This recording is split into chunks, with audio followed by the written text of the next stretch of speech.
What's going on, everybody? It's Jeff here. Welcome back to the channel. All right, guys, it is time to talk about a huge pivoting point that we might be at. So in this video, the goal is to be able to get ahead of this. I do expect choppiness to continue throughout the month of April, but I'm going to explain to you why I believe we are at a pivot point. I'm going to break everything down for you so you can prepare for the rest of this year. This is a very good long-term outlook, in my opinion. It still does align with exactly how I thought this entire year has played out.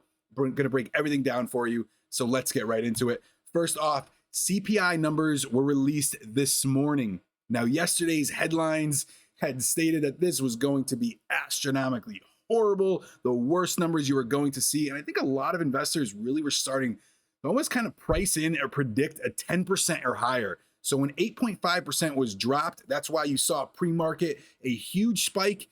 Thought it was going to carry into the open, only to hit rejection. As you can see, all three of the major indices closing the day red.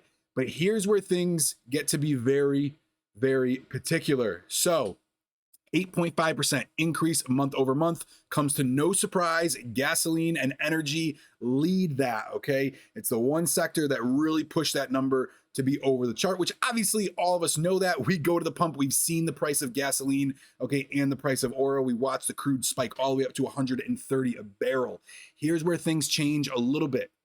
All items less food and energy actually decrease a little bit, which means inflation may be subsiding outside of the food and energy sector. All right. Also, used cars for 3 consecutive months have pulled down. That number was one of the most inflated, which is still high at 35%. All right, for the unadjusted 12 months. Okay. I do want to point out this article here from UBS. UBS has been very accurate over the last 12 to 24 months. They're one of the first ones that had stated, listen, the Fed really needs to be proactive rather than reactive when it comes to combating inflation and raising interest rates. This article came out April 7th. Their estimates for March were 8.5%, right on the money, and they have that actually starting to slowly decline. Now, there is room for argument, seeing that 8.5% is very low. I mean, I go to the grocery store and some of the items that I've purchased on a regular basis are up about 25 to 30%. All right, gasoline, obviously, we all see that as well. That is up much higher than 8.5%. But investors go off of these numbers, okay, when it comes to where they are placing their bets and where money to move in the short term and the long term, okay? So next month, I don't see 8% out of the question. Reason being is because look at the daily average of gasoline prices. It peaked on that March 10th and has slowly subsided ever since the president had stated they were going to release 1 million barrels of crude every single day for the next 6 months. Even if this stabilizes higher than where we were in February, okay, and this stabilizes at that $4 a gallon range, all right, even though leading into summer, trucks drive a little more, people drive a little bit more, but if it stabilizes around that $4 range and crude stays where it's at, all right, you could expect those numbers to drop a little bit, all right, obviously when you're going month over month, and therefore the overall CPI will be lower. A couple other things we do have to combat are the fact that the Fed did state, rather than going from that 25 to 50 basis point rate hike, they're actually looking between 50 and 75, and obviously the balance sheet runoff that they spoke about as of recently. But here's where things change a little bit, just like it did 3 months ago. Now, I'd stated 3 months ago in a few different videos that all eyes were going to be on earnings, and it wasn't just earnings numbers, it was going to be their guidance going forward, where they see, okay, future revenue for 2022, given the supply chain issues that they've had, and especially the tech sector just reporting some record quarters like they did last year and even in 2020. Banks kick it off, all right, and seeing this 2-year, 10-year spread starting to widen the gap a little bit is going to be good outlook, in my opinion, for what banks are going to give. Banks borrow money short-term, lend long-term, okay? Their money revolves much quicker than it does when they lend out to you. For example, they might borrow anywhere between 2 to 10 years, but then lend to you 30-year mortgage and so forth. It's kind of how banks run. Also seeing interest rates or mortgage rates, spike a little bit higher might give some inclination, all right, of that they do still expect future revenue to continue. So that's going to be key. A lot of people have talked about the spread hitting zero, but really not understanding what the significance of that is.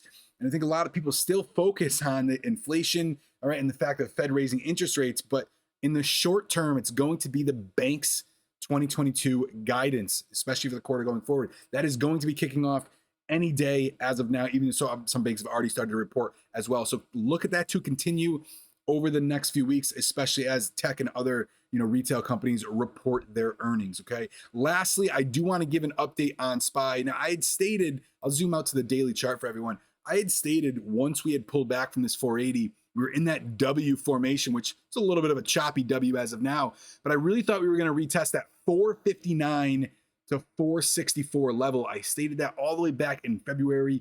We got rejected a little bit below her. We did retest that leading into the end of March.